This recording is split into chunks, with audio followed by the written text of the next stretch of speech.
on recording this weekend. I am Skyler. I'm Gary. And this is the Nerds Inc. podcast. Gary, tell the people who we got with us today. We are bringing on my brother O from the BBB podcast. Oh, how you doing, man? I'm good, yes, man. Yes. Feeling good. Glad to be here. Thank you guys so much for having me on board, man. It's been a long time coming. Yeah, we love it. We love it. So, why don't you tell the people a little bit about yourself? Bigg O from the STL, St. Louis, for all those people that need a little bit of a urban dictionary or whatnot. As Gary mentioned, him and I work on the Triple B podcast together. I'm a nerd myself, anime, manga, comics, all that good stuff. Do a little bit of graphic design, freelance. So, yeah, I'm just a jack of all trades, man. I'm a one of one. And you have the honor of being our second guest to the pod, so really happy to have you, a fellow nerd like the rest of us. We love talking, everything from movies, TV, comics, games, so really happy to have you on. Thanks for being here, man. Yes, sir. Appreciate it. And today, everyone, we are talking John Wick 4. This is a spoiler review episode. So if you're listening and you haven't seen John Wick, make sure you go check it out first. It's just passing its second weekend. So if you haven't seen it, I don't know how you've been avoiding spoilers on social media, but make sure you get to the theater to see John Wick 4. And that's what we're talking today. So, Gary, you want to go ahead and start us off, my friend? Yeah, and to that point about avoiding spoilers, I don't know how I avoided spoilers because I didn't see it the opening weekend, and yet I didn't know anything about this movie going into it. What I want to do, since we are going to do spoilers, I want to maybe start out doing spoiler free, just for those people who may want to just see what it's about and get some initial thoughts, and then we'll do like a quick break and let people tune out so that we can do the spoiler part of the episode. What y'all think? Got you. Sounds good. Yeah, no, I like that. Sweet. So, John Wick 4. Woo. This movie was phenomenal, in my opinion. But what I want to do first, spoiler-free aspect, and just overall thoughts of the film. Oh, we'll let you start. All right, spoiler free. I will say, as great as this film was, I think that if you are looking for like that nice balance of storytelling, action, like consistency, and all of those aspects, oh my god, and cinematography, like high recommend. They did not miss any steps with this movie. I was really impressed at just how it can like elevate and get better like with each film. Like there's usually, like with trilogies, the third movie is kind of like the one, it's either a hit or a miss. The second one may be the best one, but to go all out with the fourth one, they raise the bar each time. High recommend, man. Like it's on point. It's a masterpiece in my opinion. Skyler, what do you think? No, really along that same line. I think we're all going to be in agreement here today, so that's okay. But we're going to have different perspectives. No, I really. So the director, Chad Stilisky, he's done all four of these John Wick films. He has a martial arts background himself, and I mean, these are the only movies he's ever actually directed in Hollywood, and the guy is just phenomenal. He knows how to tell an action story. This isn't going to be, best original script at the Oscars or best adapted screenplay, right? This is going to be all about the action, and that's okay. Yeah. We have movies we go, you want to see the visuals. We have movies we go where we want to see the choreography and then also the storytelling. And so I think you can appreciate movies for all of that. And this is one of those. For choreography, for the cinematography, like we're going to talk about, it is just absolutely phenomenal. Gary, I know you and I have talked offline about this, but it truly amazes me how, Chad Stahelski can top each film that he does in the John Wick franchise, and he finds a way to do it. He finds a way to raise the stakes. He finds a way to show us these new fantastic locations across the world, and it's brilliant. So, before we kind of dive too deep into this, I just want to say, like, it thoroughly holds up to the other three, and it surpasses them in many ways. So definitely check out this movie if you haven't. Yeah. Y'all said everything I was going to say. This movie, I'm going to go on record because I think I told you this, Skyler, but I'm going on record. This is by far the best movie I have seen in the last 5 years. And I am not going to step down from that. This is the best movie I have seen in the last 5 years. This is a 10 out of 10. I completely back everything I'm saying right now. I will die on this hill. So, sir, I just have to remind you that within the last 5 years, the Batman came out and Infinity War came out in 2019. Oh, no, Endgame came out in 2019. Yep. Okay. Respect. I have no issues with this. And as we go into it and we answer some of these questions, you're going to see why. And the people who have seen it, y'all know why. Yeah, if you know, you know. That's going to be my hot take for the next decade of my life, because honestly, I've never seen a film be so chock full of emotion, so chock full of action, and to end it the way that they did just makes it sold it for me. Like I was extremely happy with the film, but the ending, and we're going to definitely talk about that in the spoiler section, is what sold it for me, and that's what made this movie a 10 out of 10. And then finding out what I found out about this whole process of it, and once I went back and watched some other reviews, 10 out of 10, best movie in the last 5 years. Okay, that's a hell of a take, man. I can respect it though. All right, so are y'all ready to get into spoilers? Let's get into spoilers. All right.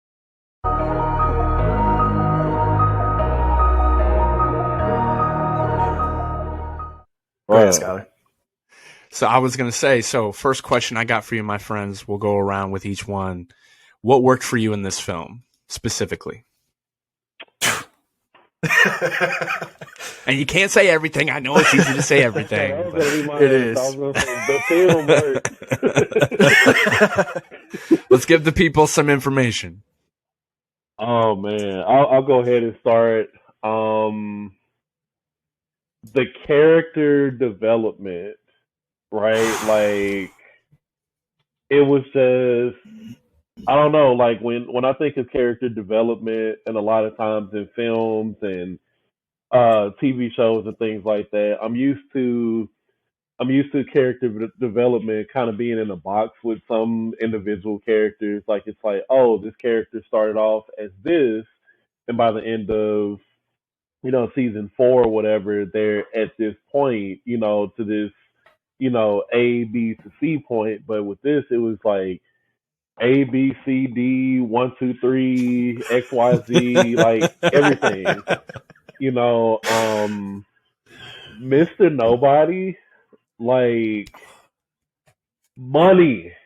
Yeah. Do you hear me? Money.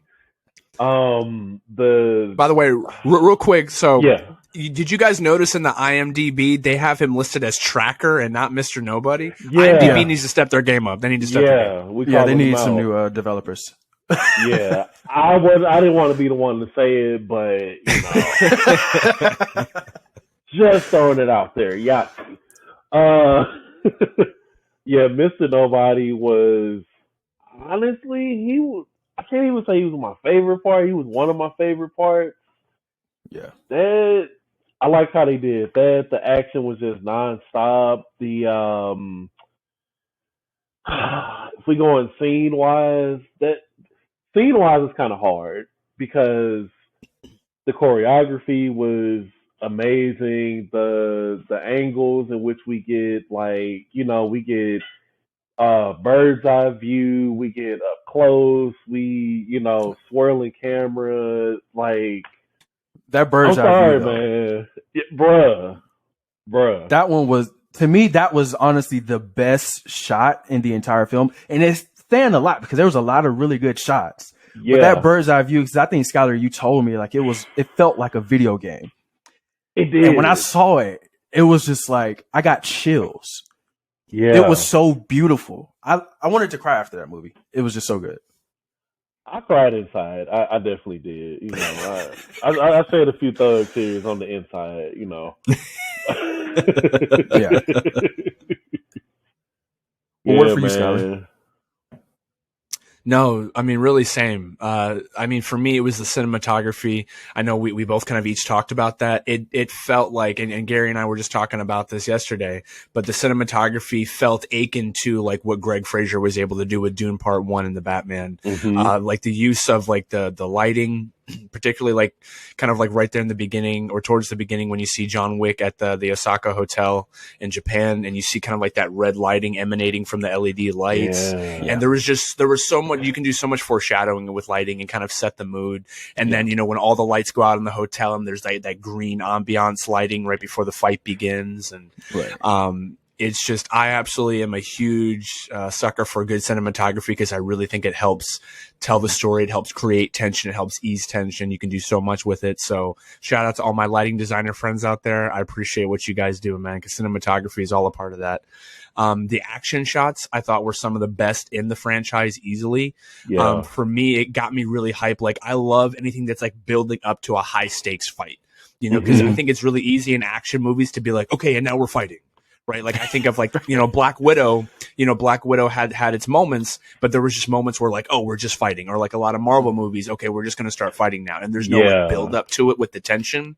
And Gary knows this, but I kind of thought that build up at the Osaka hotel was very akin to, you know, Thanos' kind of goons coming after the Infinity Stones. Agreed. It was that same built up. And for me, like that, like long panning action shot where like you see where he's like, all right, now we're fighting. And you see all of them pulling out their swords in that one long shot. I thought was one of the coolest shots I have ever seen in an action film. Like when I saw all those swords coming out at the same time, I'm like, all right, we're going, like, let's fight. Let's go. And it was freaking amazing. And you could feel the stakes because like we got John Wick at the top of the hotel. They're trying to say, oh, he's not there. But I loved the character of Shimazu, who is the owner of the hotel, because even he's like, oh, he's not here, but we're gonna fight anyway. Like he did not care. He's like, oh, I know he's not here, but you're not coming in my hotel. I have time to kill you. Right. Like literally, he didn't care. He was about that action, boss. Like he was not going to back down from it. And so I love that setup for kind of the rest of the film and kind of where the stakes go with that. But I just think it was freaking amazing.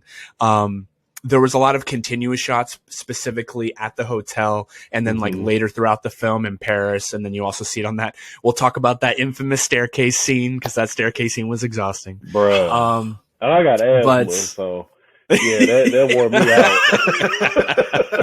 out. We'll talk about that staircase scene, but no, I love that, you know, anytime kind of John was teaming up with somebody or he had, you know, helpers like at the hotel and then later and stuff, that like he would be fighting someone and then it would also show somebody else fighting someone kind of in the background. Love that. So, I mean, because like you think about how extensive the choreography is, the fight choreography for this series, it's crazy to think that like you just get John Wick fighting in a shot, but on top of that, we got John Wick fighting in a shot and his friend is in the background. Like, you know what I'm saying?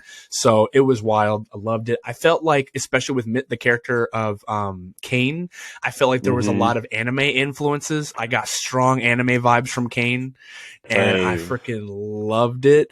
Not a huge anime guy myself, but I have watched a lot of it growing up, and I love that intro. Him eating the soup. He's like, "Dude, are you gonna do anything?" Great. And he's like, "Hold on, let me put my soup down." He's like, you're going to make me put my soup down. All right, let's go to work. And he freaking just like took him to town. You know what I'm saying? Yeah. So, I love that. I felt like even though, you know, Kane had higher stakes for what he was fighting for than some of the others, he still had kind of like a playfulness to him. He's like, don't make me beat your ass, man. No, man. Don't make me do it. Don't make me do it. Like that's kind of like the vibe I felt. Fight choreography was the best fight choreography. I will go on. I will die on my hill for this, Gary, because you said it was the best movie of the last 5 years. I would say this fight choreography is the best fight choreography I have ever seen. Overall, I'll down that hill with you.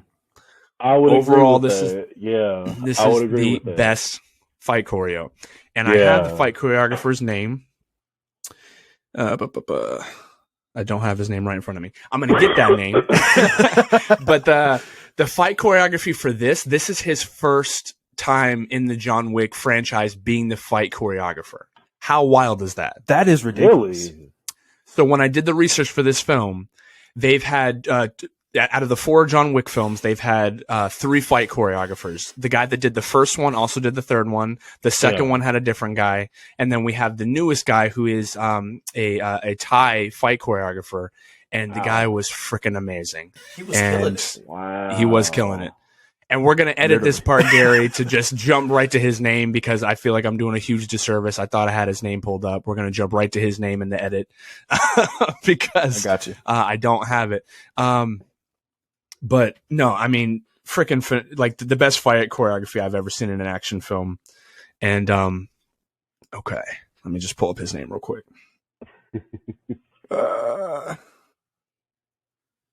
The dude that played Iron Fist. No, I'm just kidding. It's not. Okay.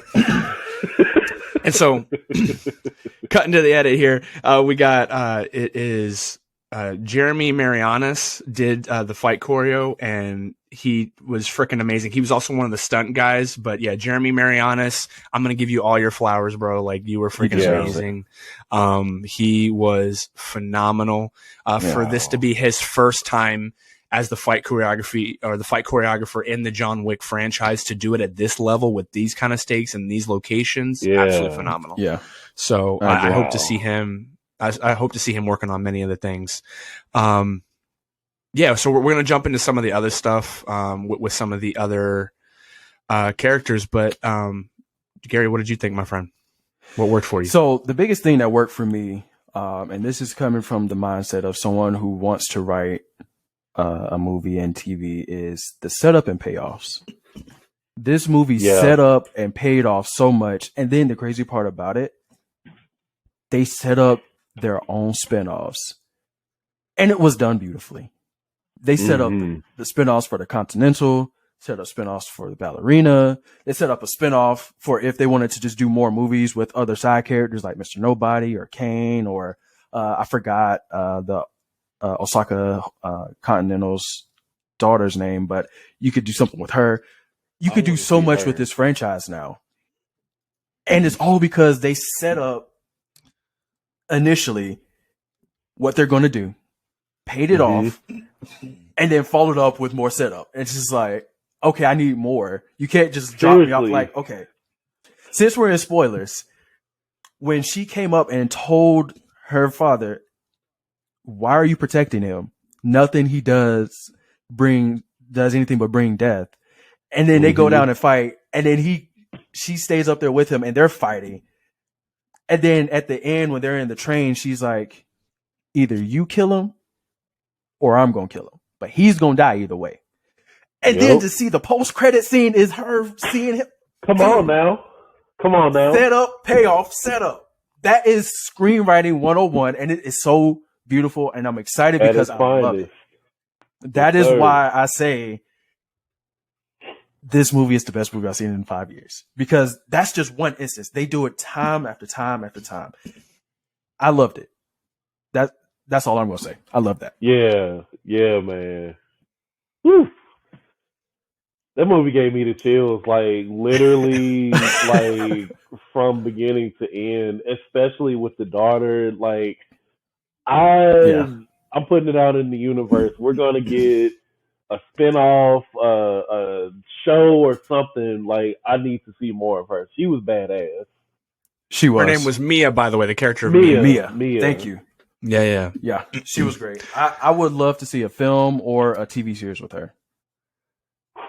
All right. So, guys, moving into question number 2, because I feel like we're talking about how great the film is, but I think it's also important to, always kind of have a good counterbalance, right? So, out of this film, this is going to be a challenging question for you guys. This is tough. For me, too. But what about the film didn't work for you? So,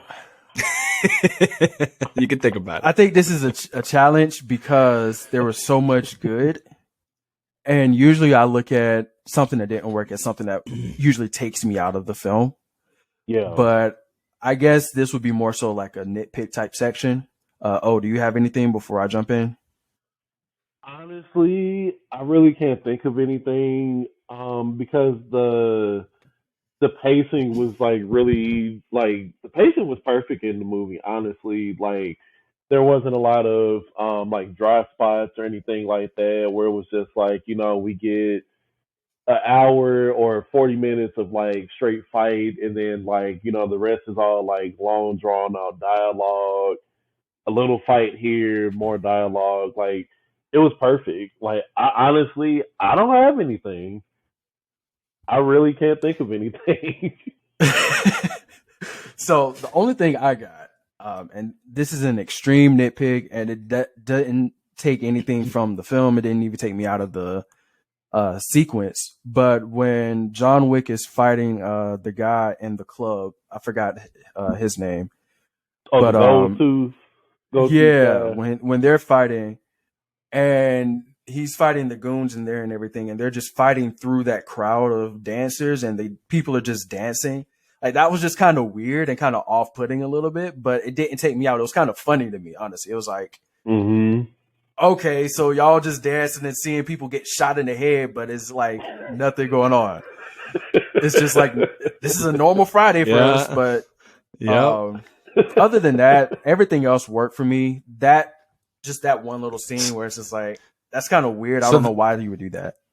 So that was Scott Adkins, which I love that he was in this film, and his character's name, according to IMDb, is Killa. Wow, he was great, honestly. Killa. They weren't even trying to be creative. They're just like, fuck it. This guy killed somebody. He's Killa. Because I think he had a Russian name in the film, but I can't remember what that was. Well, his nickname is Killa, but then again, they also called Mr. Nobody Tracker. So we go. Exactly. Yeah. IMDb. Jeez. What about you? So what? Oh yeah, no, yeah, we just went with O. Yeah, no, I think so. To be fair, I saw the film after a long day myself. So I knew how long the film was going to be. I knew it's a lot of action, a lot of fighting. For me, like, and I think that this isn't so much like really an issue I had with the film. I think it's just I felt exhausted. And I feel like I felt exhausted because of what John was going through, man. Like, man, he couldn't get a break. I mean, come on, like towards the end of the film, obviously we're into spoilers now, but towards the end of the film, they're like, oh yeah, we'll meet you by sunrise. And then Marquise, the character of Marquise is like, oh, but he's not going to go to sleep though. We're not going to let him sleep. Right. And then they didn't even let the man like get some 4 or 5 hours of shut-eye in. Like the whole night, they're like, by the way, you're going to have to fight your way through Paris the entire night. Right. You're not going to get any sleep. You got to make it up these staircases, which we're going to throw you down like 10 times. Right. And then you got to do your final fight. Right. And that's the part where like, I felt like through some of these fights, cause some of these fights were 20, 30-minute fights. Yeah. And you're just kind of watching it and I'm like, oh my God. Yeah. It's just like, the thing that was funny about that is like seeing at the end of a fight, Keanu Reeves just like, you felt like this was like, I mean, like all the John Wick films, like when he's done fighting, like you could just see it on the guy. He's like, oh man, why'd you make me do that? Like, I'm so tired. But like this was the film where I feel like, and I obviously, when you see what happens at the end, you kind of understand why. Like this is it where he's like putting his all into it. Mm-hmm. He's putting everything he's got because like this is his final hurrah, his final, chance of kind of taking on the high table. So I felt exhausted, and I felt like some of the fights were just so long, and it was very much like an anime in that sense, where it's like we're gonna have high stakes with the story, we're gonna have some emotional scenes, but that's really on the back burner. Like you might get like 5 minutes of that. We're really focused on the fight, so it is very much a film only focused on fighting. And so I feel like if you're not in the right mindset to watch that, you might be like, "Yo, dude, are they ever gonna stop fighting?" Or like, how many times can he fall off a roof? You know what I'm saying? So I feel like how many times can you get hit by a car? How many times can he get hit by a car? Because I'm like, dude, he got hit by like 3 or 4 cars in that Paris roundabout scene, and I'm like, dude, how are your ankles and knees not broken? Right. It's just or as our friend Greg said, Gary, like he's got an adamantium skeleton, and he was right. I was just about to say that. So I think, but at the same time, these are just my nitpicks of like how long like a fight felt. But like at the same time, the fights were amazing. They were. There's no knock to that. You can't go into this film thinking that, John Wick not dying or getting hurt more from falling or getting hit by cars is unrealistic. It's like, what about this film is realistic? It's not meant to literally. You know what I'm saying? It's just meant to be like an action fest, and that's what it was. So yeah, I think just a few key things there to nitpick. And I definitely want to see more dialogue with some of these new characters, especially. Yeah. Yeah. As John always says, John, let me go ahead in this huge monologue soliloquy. What do you got to say? Yeah. Right. I saw this article in a review, and then we can go to the next question, Skyler. They said that John Wick had 385 lines, I think, in the entire film. No, 385 words, dude. Words. Yeah, that's the wow. Isn't that crazy? That's not even lines, because like a line you could have like 5-6 words in a line. Yeah. No, it was words. And Keanu Reeves went through the script himself and cut them out. The film was 2 hours and 50 minutes long. Mm-hmm. 385 words.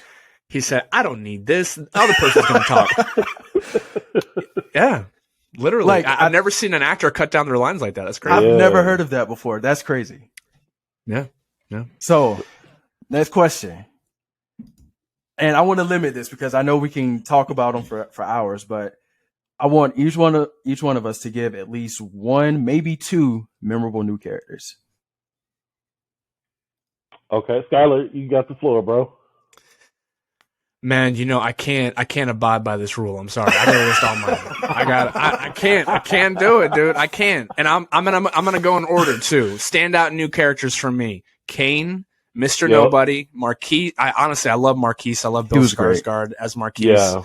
Shimazu, who of course is the head of the Osaka Continental, and his daughter Mia. So those for me were absolutely standout characters. Obviously, a notable mention to Scott Adkins being Killa for those that watch like a lot of like those straight to DVD martial art films. Scott Adkins has been putting in that work for about 20 plus years. So the dude is amazing. He's a great martial artist and a surprisingly good actor. Like he was really believable as Killa with his facial expressions, and kind of fighting in a fat suit could not have been easy. Right. So, but yeah, no, I absolutely, like, for me, the two biggest though were absolutely Kane and Mr. Nobody. I wanted to know more about their characters all the time. And they were honestly, they kind of stole the film from John, if we're being honest. Kane and Mr. Nobody. And honestly, they obviously had a little bit more dialogue, at least it felt like, compared to what John had. So, that's not saying something, but, John was all about the hands and the fists and the guns. I'm all about that action, Mr. bro. Exactly. And so he was like, I'm going to let these do the talking. I'm going to let the fists do the talking. Like I always say, these hands are rated E for everyone. He was on that type of time. He was on demon time. Equal opportunity employer. Yeah. You know what I'm saying? So, no, I think we got more of a more like kind of compelling story from Mr. Nobody and from Kane. So those are my two main two. What about you, Gary? You stole my two, but I'm just going to focus on Kane, honestly. I think we need to officially make Hollywood just have this de facto character for Donnie Yen, the blind martial artist who can kill anybody, because he did it in Rogue One. He did it in here. At this point, that's the staple of his character. It's getting to the point where I'm starting to think Donnie Yen might be blind. Like, for real. He does it so well.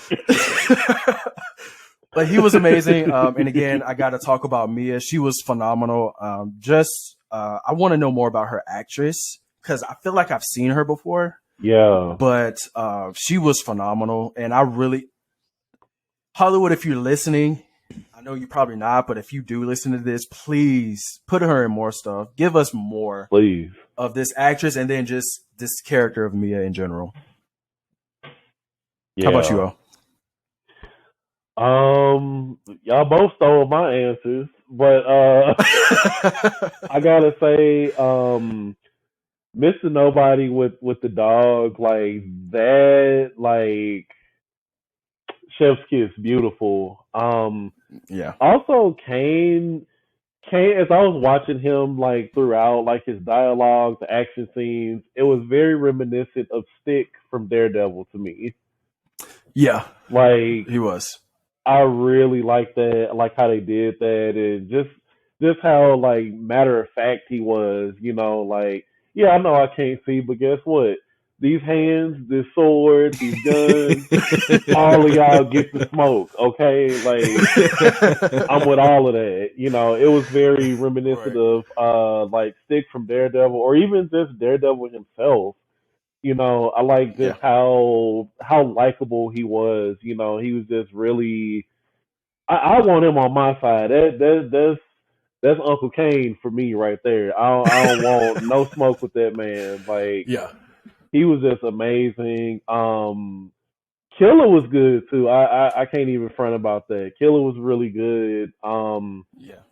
As a fellow asthmatic, when he hit that inhaler a couple times, like I felt that That was. so hard, bro. Like I felt that so hard, and like the card game, that whole scene, like just that setup, that room, the lighting and everything.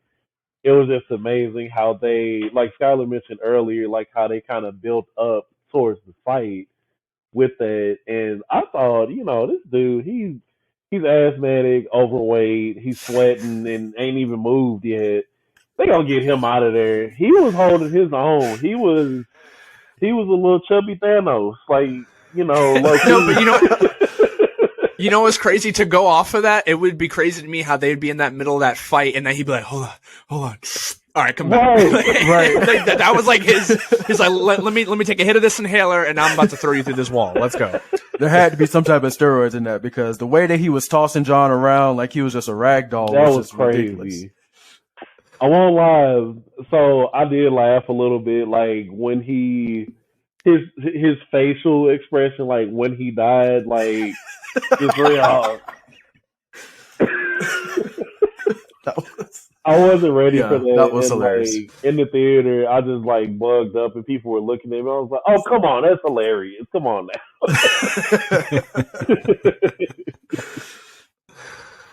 Oh man, Gary.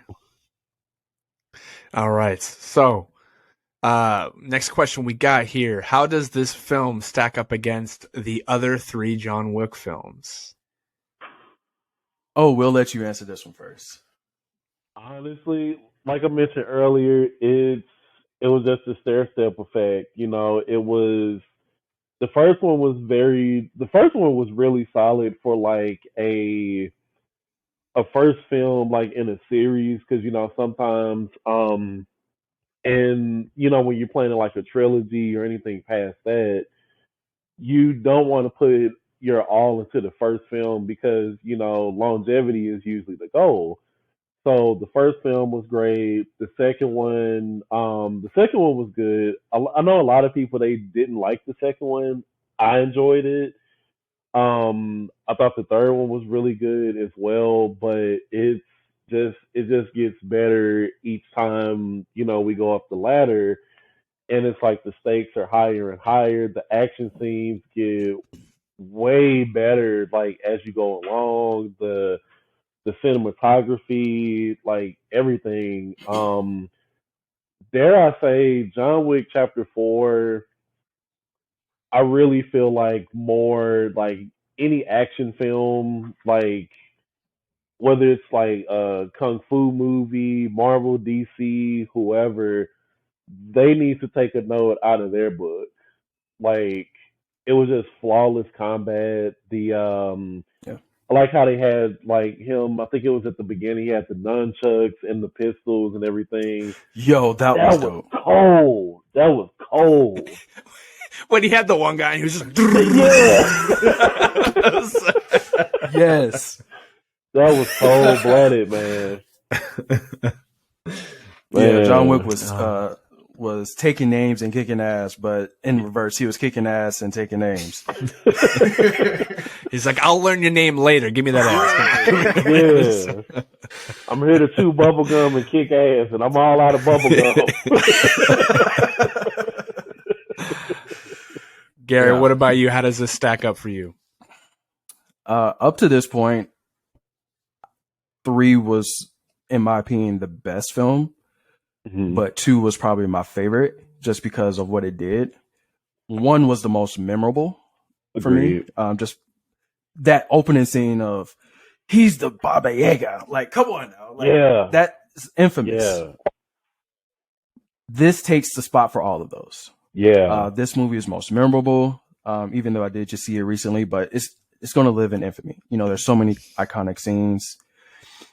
To me, it's the best directed, and it's the best or the most memorable at this point in time for me. So head and shoulders above all the others, and that's saying a lot because all the others are really good films themselves. Yeah. Whew. Yeah. What about you, Skyler? I might see it again today. No, yeah. Honestly, yeah, I think the first one is so incredibly memorable because it like came out of left field. Like nobody was expecting this, you know, another action franchise from Keanu Reeves after doing, you know, The Matrix, and he's done Speed. He's done all these great action films, you know, and then for him to come out and do John Wick, and you kind of think like, oh man, like this seems like a really cool world. Are they going to explore more of it? And then they do John Wick 2, 3, and now we're on to 4.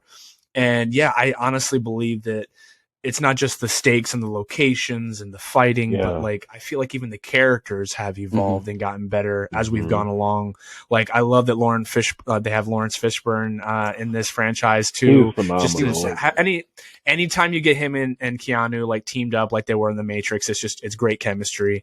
And so I love that. And I also love, like, you know, speaking to the character of Mr. Nobody in this film, you know, him having the dog and how cool the dog was. Like, for those that like maybe don't remember, but like Halle Berry had the same type of character in John Wick 3 Parabellum, and she had the 2 dogs, and they were super cool. And you're like, I remember seeing all those fights when she's fighting with the dogs and shouting at them in German, and they're going and attacking people, and you're like, how are they going to top that?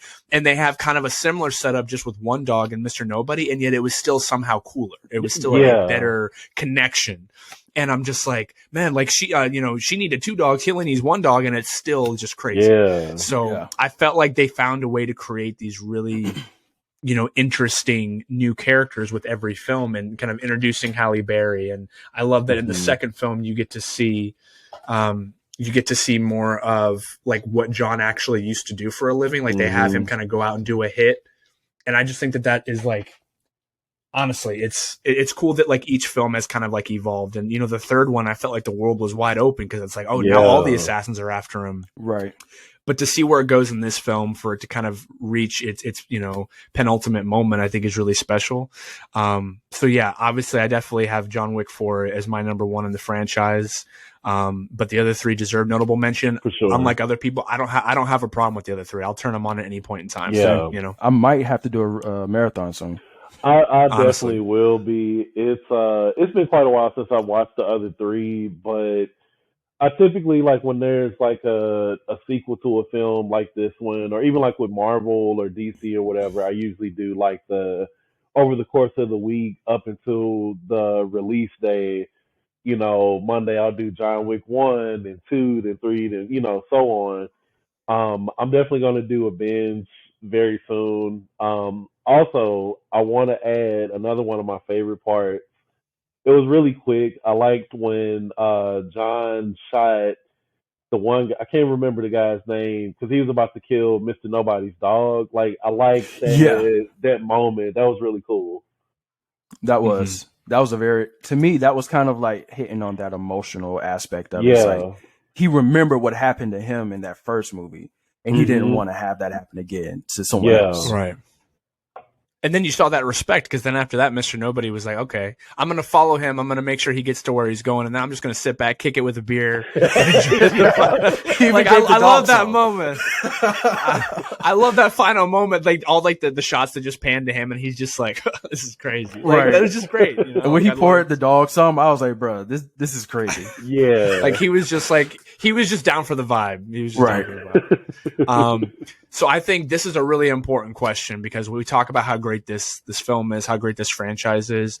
But in y'all's opinion, like, where do you think John Wick stacks up in the legacy of action cinema? Because we have so many great franchises, right? We got the Die Hard franchise. Yeah. You know, we have, I mean, I guess you can kind of count the Fast and Furious as an action franchise. Yeah. It's a lot of things, right? Yeah. You know, you can count, you know, obviously the Ip Man franchise and like, you know, the Raid franchise. Like, there's all like these great martial art action franchises. Yeah. You know, where does John Wick's legacy end up for you guys? G? So, to me, the John Wick franchise is the standard. Every movie should take note in regards to how they handle their cinematography. Because if you look through it, all of the films have had some really beautiful shots and had some really amazing scenes. Each film should take a note and look at how this franchise handles its recurring characters as well as its new characters. But not only that, they should take a note on how they handle emotion. Because one of the key staples of the John Wick franchise is John Wick's relation to everyone else. And they handle that so beautifully and we didn't talk about this, but I want to bring this up. Between John's connection with Winston and Sharon, all the way to Marquis, and seeing Sharon die at the beginning of the film, especially after Lance Reddick died, literally a week before they released, that just hit so different for me. It really did. And then to see how they handled it throughout the rest of the film and giving him that respect. I read something where it said like they tried to, as soon as they saw or heard about him dying, they tried to add a dedication to him, but to the film, but they weren't able to do it because they had already sent out the film to everywhere. But some places did have it, some didn't. But to me, the biggest thing is just the emotion, because a lot of the action films, they kind of don't touch on that as good as the John Wick franchise has done. And all of this being built on John Wick's connection to not only these other characters, but the main focus is his wife, Helen. Yeah. That's why it's the standard for me. And every other franchise that has that comes after this needs to take note of that. Man. Oh, what about you? Gary, I second your opinion on the emotional aspect. I think a lot of action films, I think sometimes they get lost in the balance of having character development, emotional connection, action, and great storytelling, you know, because all of those components they make for the perfect quality and quantity of those films, you know, like with the Fast and Furious films. I'll be honest, I'm not that big of a fan of them. They're okay. They're fun movies, like, to watch and everything, but I get very it's tired. about family. It's about family. You know, I get a little exhausted watching those films because I get the family aspect, but I'm also just like, you could do a little better with like the writing and whatnot, because it kind of feels like it's, you know, just like, oh, it's summer, time to put out another Fast and Furious, let's do it, you know. But John Wick is definitely like the standard, like, you know, with along the lines of like the Ip Man and Die Hard, like, you know, the classics, you know. And I would even say like other films like was it Blood and Bone with Michael Jai White? Yes, you know, Michael Jai White. Yep. I would put it up along those lines with those great films. And they do it in such a way to where it's, you can tell when they all sit in the studio, you know, it's like, let's not just put out a really big ticket film with all of these great actors and actresses. Let's put out some quality, you know, something that's memorable. Because I can see myself watching this series, you know, in 10 years, and I'll still be, just as hype about it, in 10 years as I was yesterday when I seen it. So it's among the greats for sure. Yeah. Mm-hmm. Yeah, no, I agree with what both of you are saying. I think as far as action cinema in general, I think it reset the standard. Because Gary, you said it's the standard. I think it reset it. I think the standard for a long time was, unfortunately, like the Fast and Furious franchise was Die Hard, Bruce Willis, and kind of these big set pieces where, you would have like these, like, usually these European villains. I think of like James Bond, right? You have some type of evil, like, I mean, really James Bond was the action standard for, 50 plus years, Agreed. So you had, and then of course Mission Impossible, which I think Mission Impossible is kind of like its own thing. It's not really kind of in that same vein, but I think like currently today, 2023, I think you have Mission Impossible and I think you have John Wick, and those are two very distinct franchises, but those are the two best action franchises we have right now, in my opinion. I will agree with that. That's a fact. Yeah, and so I think, you can appreciate them for different things. I think, to your guys' point about the importance of the emotion and the well-written kind of dialogue in those certain scenes, because there is very little dialogue in these action movies. So you have to really make it count, right? You got to make it count. And I feel like in Fast and Furious, they try so hard. They try too hard, where it's like, oh, I just met this person in this last movie and we like raced a little bit and now they're part of the family. You're a part of my family. I raced you one time and you lost, but you're a part of the family. Like, right. What? Like, my whole thing is like, you guys didn't build up any type of relationship, and now all of a sudden they're a part of the family. And let's be real. In real life, if somebody beat you in a race and you were a street racer, you would say, man, no, I have beef with you. I'm going to race you when I get a new car. Just wait. And there would be some type of animosity. But in this film, it's like, we absorb you into the family. Like, welcome to the cookout. Exactly. Like, everybody's like, dude, in Fast and Furious, everybody's invited to the cookout, and it's a little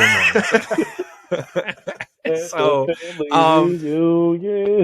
who we, and like, and we're throwing a little bit of shade to Fast and Furious, but like, I do still and will watch those movies because they're just good blockbuster fun. But yeah, I mean, if we're just talking about action franchises, it doesn't hold the candle in my opinion. Now, what I will say is I will offer a cautionary tale because, I know you touched on this, that you'd be looking forward to seeing it 10 years from now. Yeah. My concern, because Marvel has kind of been doing this with Phase 4. Yeah. My concern is you try to branch out, you start doing all these spinoffs, it loses the core. Yeah. It loses what it was about in the beginning.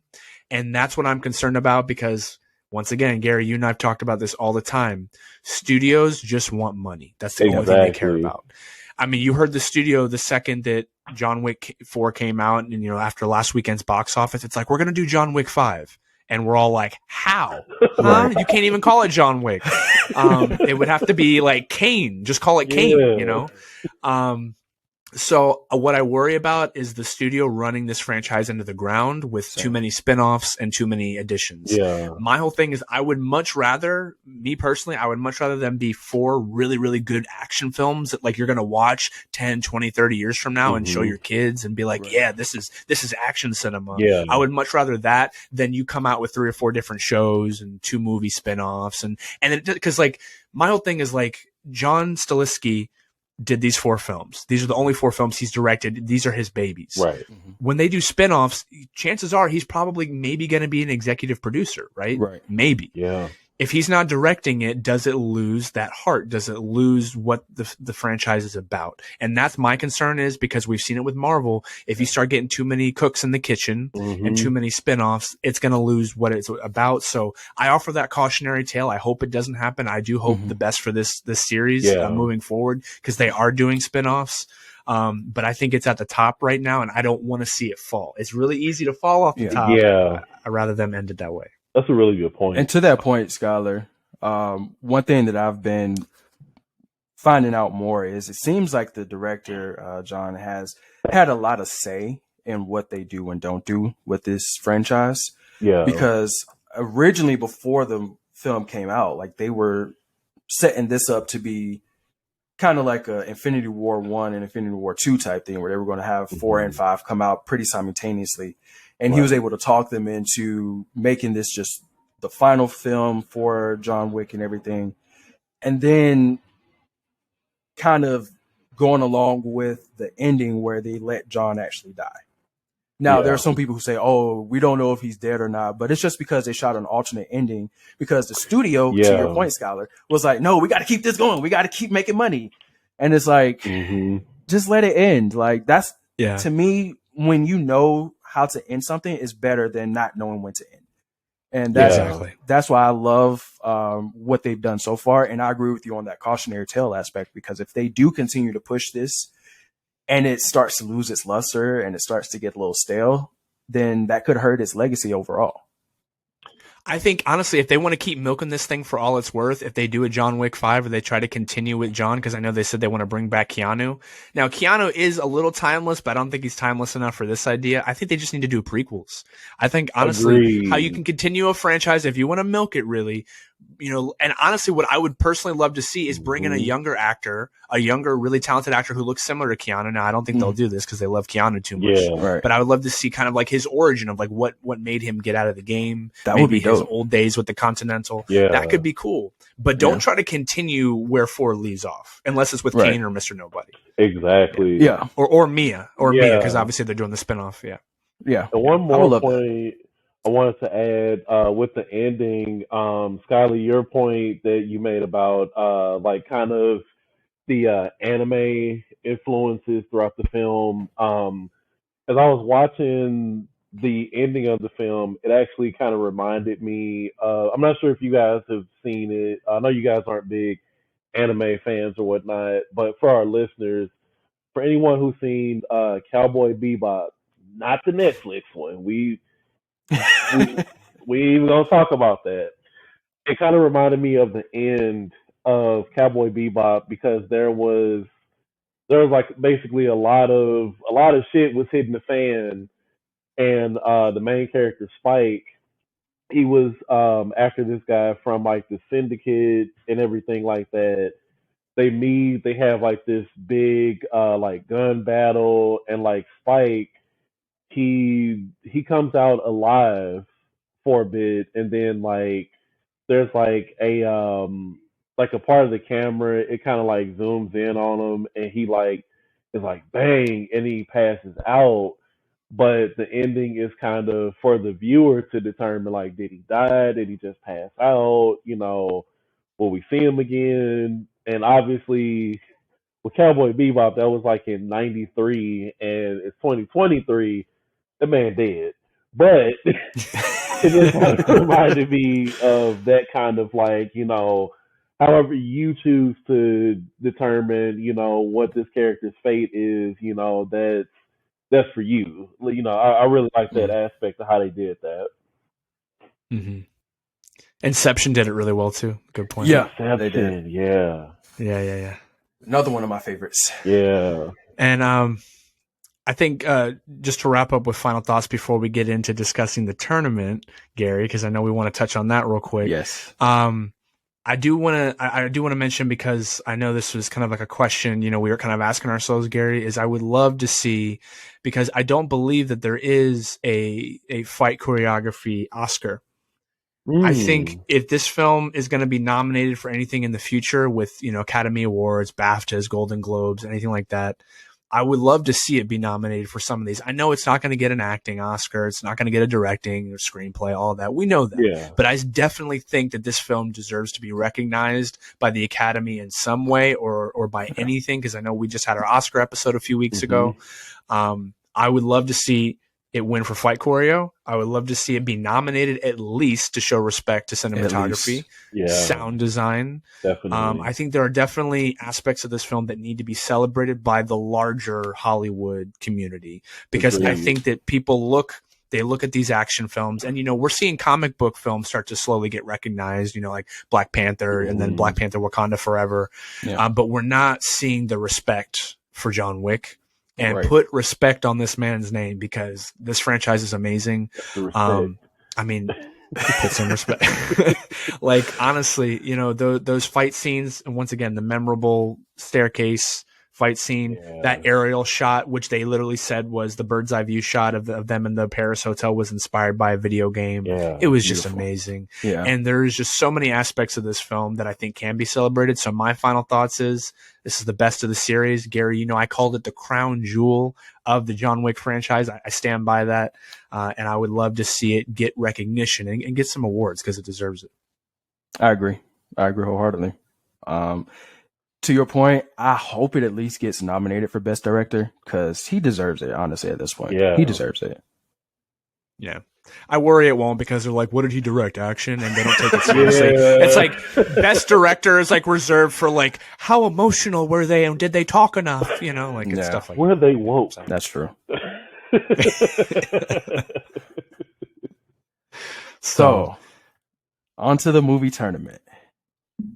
So, this week we'll start the first, and I'm going to say it, first annual Nerds Inc. movie tournament. If you are listening or watching, you can click on the link in the show notes and you'll see the full bracket for each of the or for the tournament. You'll see each of the films that are going to be nominated for the tournament, the contenders, all that. And you can go in and vote for the first round or the pre-round, really, for the tournament this week. The results will conclude every Monday, just before a new episode drops. And we will discuss the winners, the losers, all of that. And yeah, I'm really excited for this. This is going to be fun.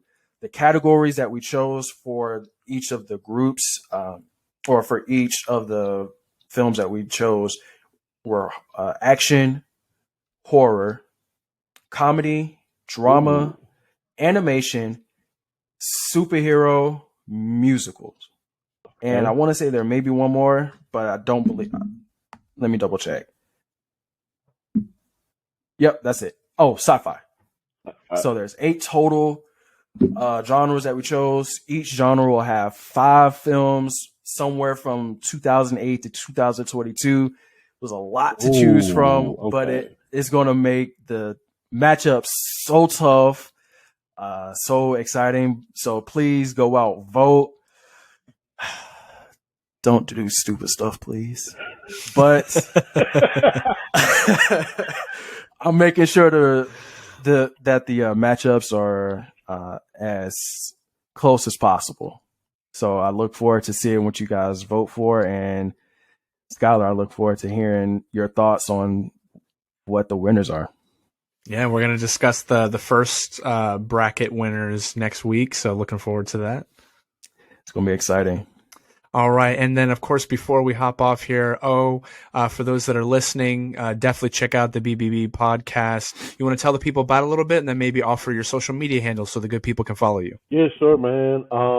As Skyler mentioned, I'm Bigg O, one half of the Triple B BBB podcast, Bearded Blurred Brothers, myself and Gary. I got through it without tongue twisting myself.